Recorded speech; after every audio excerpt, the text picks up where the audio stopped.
こんにちは、タロタロです。大名槌を100体討伐し、立ちソロで3分台で討伐することができたので、今回の動画では大名槌の17モーションの解説と、太刀でそれぞれのモーションにどのように対処するかや、それぞれの技に居合を決めるときに何を目印にどういう意識で居合をしているかなどについて話そうと思います。自分が立ちソロで3分18秒で討伐した動画も字幕で解説をつけて別の動画に上げているので、よければそちらもご覧ください。それでは見ていきましょう。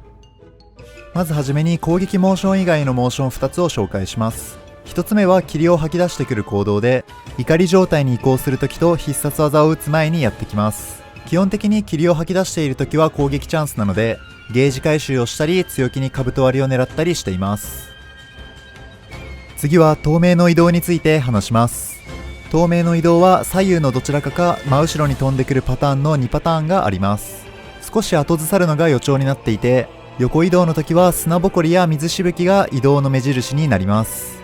そして通常時は横移動した後特に何もしてこないんですが、怒り状態だと着地した後すぐに攻撃してくることが多かったので注意が必要です。そして真後ろに移動してくるときは一度飛んだ後に真後ろに回り込んできます。この場合は地面につく前にある程度時間があるので、後ろに引いた後に飛んだのを確認したら一度真後ろを向いて攻撃チャンスだと思って兜割りなどを強気に打っています。ここからは攻撃モーションを見ていきます。まず1つ目は突進です。透明になりながら素早く後ずさり、顔を少し揺らした後に突進してきます。自分はこの顔を揺らすのを目印にその直後くらいを狙って居合を押すように意識しています。この攻撃は透明になるため見えづらく、さらに攻撃が出るまでかなり早いですが、移動後の頭をよく見て頭の動き出しを警戒しつつ居合を狙っていきたい行動です。次は飛びかかり攻撃です。体勢を低くした後に翼を羽ばたかせるのが予備動作になっています。この飛びかかりはテオの飛びかかりと似ていて、体に触れる時に攻撃判定があります。なので体が近い時は飛び上がるタイミングと同時くらいのタイミングで居合をして、そして少し距離がある時は飛び上がってきた体と触れるなと思うタイミングで居合を押すようにしています。次は舌で舐める攻撃です。素早く姿勢を正した後に舌を一瞬ペロッと出すのが予備動作になっていて、舌を出したのと逆の方向から2連続で舌を横に投げ払ってきます。1回目の攻撃に対してカウンターを成功させても2回目の攻撃にも当たり判定があるので、かなり厄介な攻撃です。基本的には舌をペロッと出す予備動作をよく見て、直後の1回目の攻撃に対して居合を合わせ、2回目の攻撃が当たらない腕の懐に潜り込むようにしています。ただし舌をペロッと出した方向と逆の腕の真下は1回目の攻撃が当たらないので、2回目に首を振るタイミングに合わせて居合を取るように意識しています。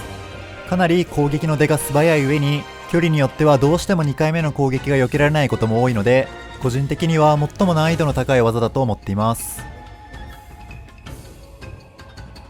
次は直線的な下攻撃です。状態を正した後すぐに攻撃してきます。そしてこの攻撃を受けたら毒ブレスに派生してきます。予備動作からの判別が不可能に近く、僕は初めて居合をすることを諦めました。この攻撃をさばける人類がいらっしゃったらぜひご連絡お願いします。次は腕払い攻撃です。攻撃してくる腕自体と地面から出てくる岩の2つに判定があります。片方の居合に成功してももう片方の攻撃に当たって吹っ飛ばされることもあるため、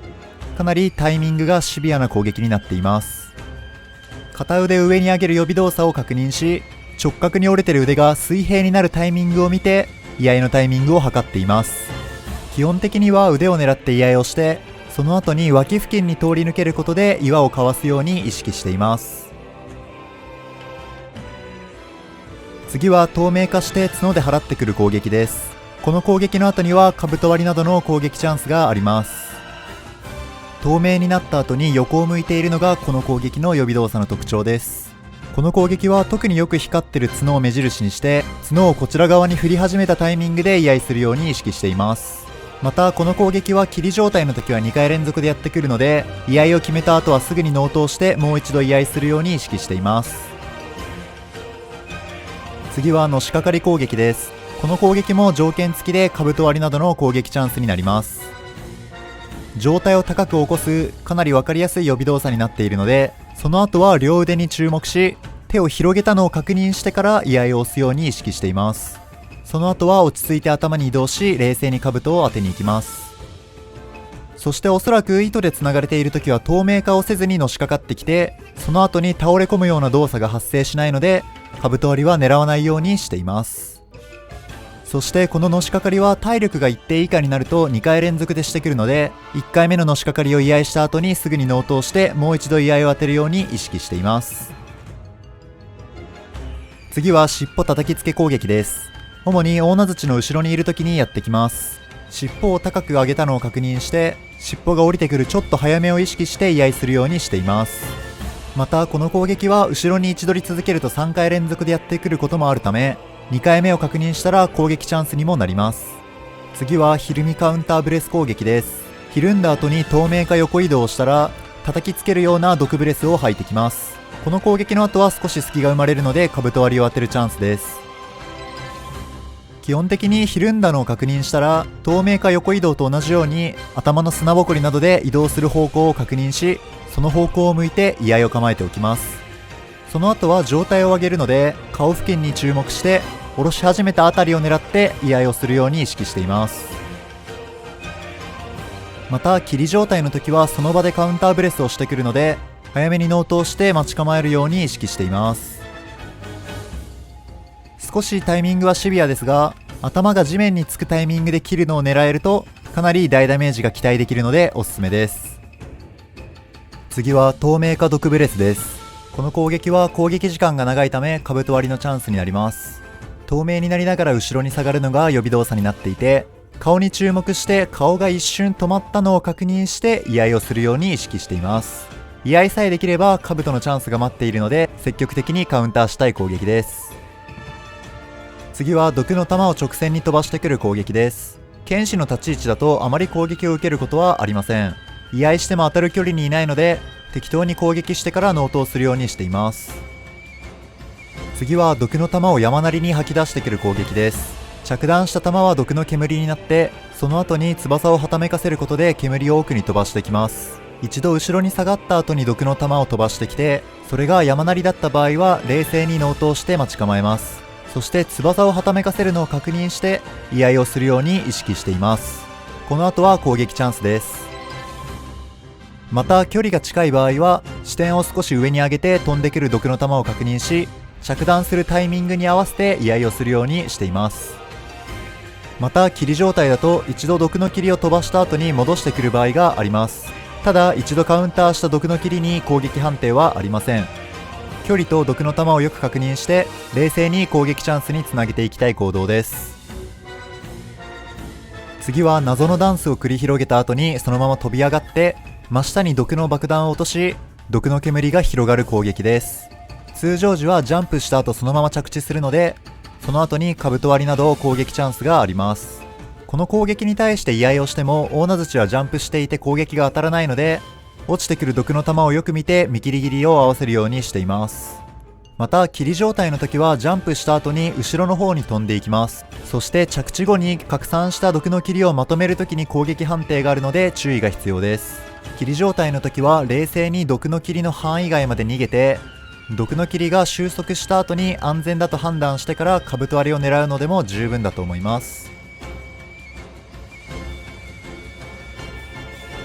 次は大技のジャンプ毒ブレスです。ジャンプした後はそのまま着地する場合もあれば、少し移動してから毒ブレスをしてくる場合もあります。居合は当たらないので回避程度にしか使えませんが、大名槌の足に注目して足が地面から離れたタイミングで居合するように意識しています。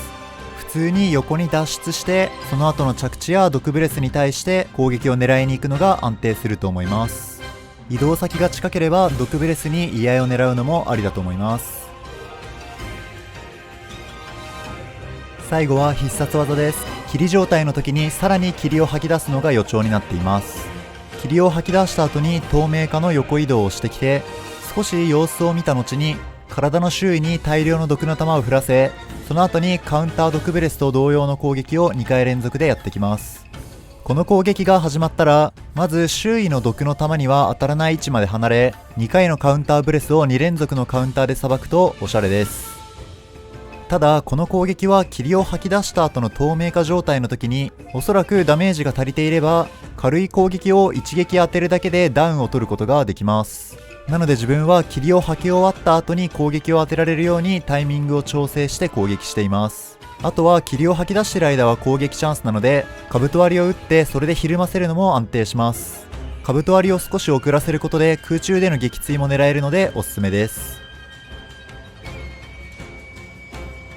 ここからはおまけで透明化ダウンについて話します。完全に詳しい条件まで理解しているわけではないんですが、大名槌が透明化状態になっている時に一定以上のダメージを与えることで安定して大ダウンを取ることができました。このテイクではガルクの爆破属性の武器が腕に11ダメージを与えてダウンを取ることができたので、おそらく属性や部位などは関係なく透明化中に一定以上のダメージ蓄積が条件になっているのかと思っています。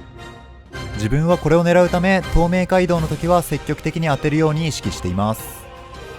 おまけ2つ目は花粉ひるみについてです。大名槌は舌を使った攻撃が当たるとハンターの持続強化の花粉を奪います。そしてその状態で一定のダメージを与えると花粉を真下に落とし少し威嚇するので攻撃のチャンスになります。花粉を真下に落としたのを確認したら積極的に攻撃していきましょう。最後までご視聴お疲れ様でした。大名槌は手を焼く者と違って緩急が激しくユニークでとても楽しいモンスターでした。少し被弾が多かったんですが、自分が3分18秒で大名槌を立ちトロで討伐した動画は別動画に上げているので、よければそちらも合わせて見ていただけたら嬉しいです。またこれからもモンスターを納得するまで狩れたら今回のような解説動画を上げていこうと思うので、よければまた次も見ていただけたら嬉しいです。それでは最後までご視聴ありがとうございました。